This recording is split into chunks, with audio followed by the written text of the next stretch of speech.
Hello, Buckeye Nation. We have a night game coming up this weekend at Camp Randall, and I've heard a lot of different takes about this game. Some people are feeling nervous, others are confident, and I'm somewhere right in the middle of both. Let's dig into what we're going to see and more after the intro.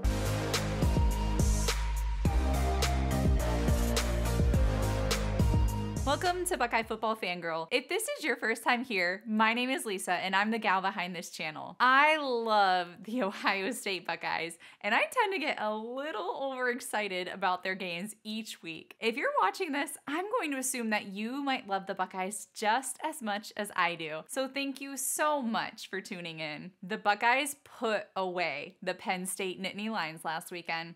And if you didn't already catch my recap video that I had the chance to create with Florida Corey and Johnny Bullitt from Scarlet and Great, definitely make sure to check that out. Since that win, the college football world has been buzzing with all of the scandals surrounding the absolute worst college football program in the world, TTUN. I'm not going to go into all the deets on this show because that's not what this show is about, but I just have to say the evidence seems to point to one thing. And if the investigation finds that they cheated their way to a win last year in the shoe, I am going to be one livid fangirl. That was my first game in the shoe, and it was such a heartbreaking loss, and honestly didn't make any sense to me when it happened. Well, now things are starting to make a little more sense as to why it felt so off in that game. Just had to get that off my chest. But anywho, moving on. We have a game coming up this weekend, and it should be an interesting one. While Ohio State has dominated the win column over the past 20 years of matchups, and Wisconsin has only walked away with 3 victories, there were 8 games that were decided by a touchdown or less. So Wisconsin has a history of playing our beloved Buckeyes close. Wisconsin heads into this game 5-2, with losses to Iowa and Washington so far. Another thing that makes this game very interesting is Wisconsin's head coach. This is Luke Fickell's first year as the head coach of the Wisconsin Badgers, which probably isn't news for any of you. I feel like he doesn't even need any introduction on this channel. However, I'm going to quickly go through his deep OSU connections, more as a recap for us than anything else. He grew up in Ohio as a kid and played nose guard at Ohio State. After a 2-year stint as a grad assistant at Akron, he started at Ohio State as a special teams coordinator in 2002. He became the linebackers coach in 2004 and then was named co-defensive coordinator in 2005. He's a Buckeye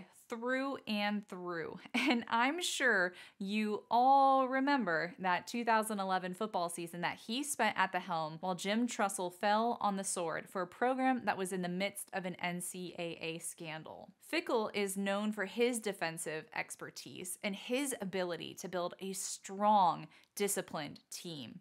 His leadership and dedication to the sport have earned him a well-deserved reputation as one of the rising stars in college football coaching. There's been some talk that he might be nursing a grudge against this beloved university, however, after being passed up for the head coach position not just once when Urban Meyer was hired, but then again when Day was selected. What do you think? Have you heard anything about this? Do you think this rumor is true? Do you think he has revenge at the top of his mind for this Saturday? Go ahead. Drop me a comment below with anything that you've heard or thought about this. I don't normally talk about other coaches, but there is one other Wisconsin coach worth noting here. Defensive coordinator Mike Tressel. Mike Tressel is the nephew of none other than Jim Tressel, so that does add another interesting element to this game. Let's take a look at the rest of the team. Unfortunately, starting transfer quarterback Tanner Mordecai is out for this season after breaking his throwing hand and needing to get surgery on it after the Iowa game. So backup quarterback Braden Locke has had to step up to take the reins. A lot of Badger fans are hopeful for the potential that he's shown so far. However, Locke does lack experience and in a big game that can come back to bite a quarterback. Locke transferred into Wisconsin this season from Mississippi State and is a pass-first quarterback. In his 2 games as a starter, he has been sacked twice and has thrown 1 interception. Many people are saying that Locke Locke won't be the one who wins or loses this game for them,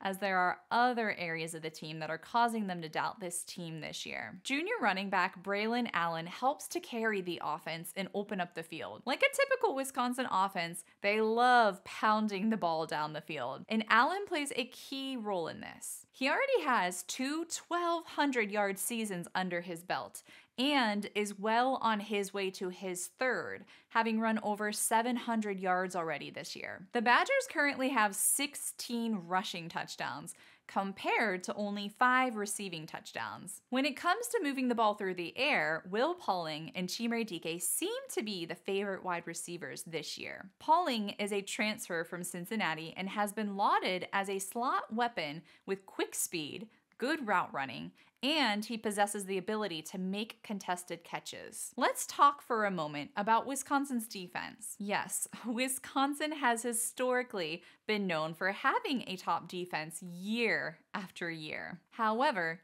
things seem to be not quite up to par so far this year, as their defense is ranked number 39th in total defense. This sounds especially bad when you consider Wisconsin had a defense that ranked in the top 5 in 8 of the last 10 seasons. If you trust the stats, Wisconsin's rushing defense is ranked much lower than its passing defense, which actually kind of works out for us, as that puts our strength against their strength and our weakness against theirs. I still expect, though, that this weekend should give our offense another good test. On defense, the team is led in tackles by Hunter Wooler, who has already racked up 70 total tackles, 1 sack, and 2 interceptions. Quarterback Ricardo Hallman has been disruptive for them in the passing game, with 4 interceptions so far. And there were 3 defensive players that have 3 sacks each already: CJ Goetz, Daryl Peterson, and James Thompson Jr. So how do I predict this game will go down? I think that the Buckeyes are going to come out after that exciting win against Penn State last weekend and will continue to lock things down against Wisconsin. I think our defense will be able to more than handle anything that Locke or Allen can throw or run at them. Locke is not a bad passer, but I think that Wisconsin just doesn't seem to have the wide receivers in place to be able to make the dynamic plays that I think would be needed to throw our defense for a loop. It is interesting to note that while Braylon Allen ran for a season-high 165 yards on the Buckeyes last year, I think our run defense is much improved over last year, and I don't expect him to be able to find as much success on Saturday. And if you remember, that game last year wasn't even close. This makes me think that if the Buckeye defense can stop Allen and the run, which we've seen evidence of already this year, I feel pretty confident that the offense will be able to put enough points on the board and will bring home the win this weekend. I've heard a lot of other people say this, and I tend to agree. I think Wisconsin would have to play their best game, and Ohio State would have to have an off day for them to be able to pull off the upset. And honestly, for whatever reason, I'm not feeling that worried about this happening. Though there's still a few little nerves there, and with the game being a night game on the road, weird things could happen. Go ahead, leave me a comment below and let me know how you see this game on Saturday playing out. And most importantly, let's all enjoy this game, as we are more than halfway through the regular season already, and this season seems to be slipping by us faster and faster each week. All right, that's all I've got for you this week. I'll catch you on the other side of the game. OH.